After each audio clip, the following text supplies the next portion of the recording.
This is the Iowa Weather Report for Sunday, April 19th, 2015. And now our first look at the Zero-Z GFS model run. At 1 p.m. this afternoon, we have a trough digging in across the middle part of the country. And that's with this slow-moving storm that's been moving across the Rockies and into the central and southern plains. It's finally going to be slowly moving out with this other system to the north that's going to be sweeping a cold front. And that's going to be bringing some colder air into the state, and that's going to last for the rest of the new work week upcoming. So showers and thunderstorms will be possible.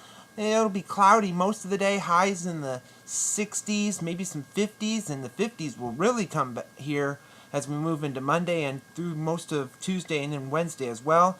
Upper 40s even possible in our northern counties, near 60 in the south, clouds in the north, sun in the south, maybe an isolated shower on Monday. That may even linger into Tuesday in our far northeastern counties. Highs will be from about 50 north and east to about 60 or 61 or 2 in the southwest. Some more sunshine in the south and clouds in the north even here on Tuesday. As we move into Wednesday, that cold air is still rotating around this big upper level feature over Quebec and Ontario. It's just bringing in the cold air.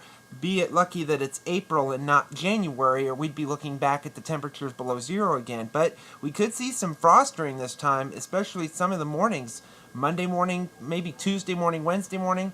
Even here as we move into Thursday and even Friday and Saturday, the temperatures will begin to warm up, but it's still remaining dry. Storms across the southern tier of the country, not really moving in our direction.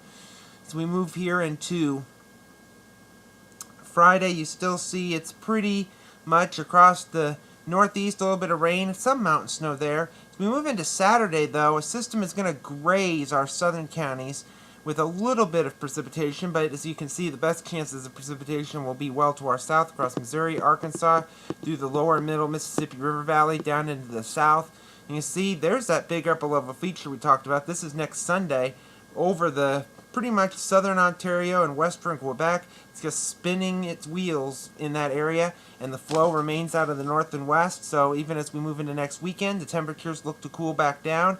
System is going to approach from the west. However, with the flow, it's going to dive south away from us. So it looks like it's going to stay cold and dry even as we move toward the end of the month of April. And speaking of that, the extended period, April 30th.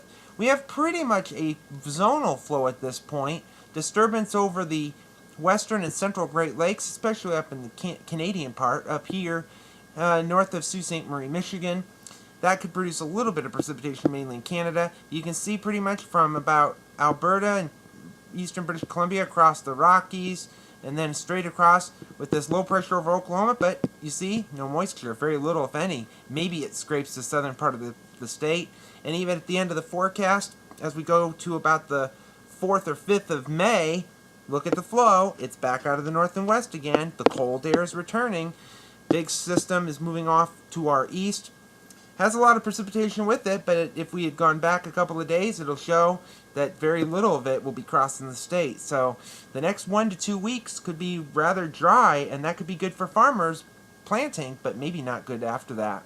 Satellite image from last evening looks a lot more busy. Lots of showers and thunderstorms across the plain states, also across the south. A lot of cloudiness with this slow-moving system. This is slowly going to be moving to our east over the day today and into tonight. Watch 20 map from last evening, some flood watches across the Carolinas, the southern Gulf Coast, some winter weather issues from Colorado to Wyoming, some wind advisories in northeast Montana, a remaining watch area in Oklahoma, and some flood issues across the south as well. The QPF chart, precipitation over the next 5 days through Thursday evening at 7 o'clock, showing some rain around here. This includes rain from last night, about a half to 1 inch, and we better enjoy it because it may be the last rain we see in quite a while, heaviest across the East Coast.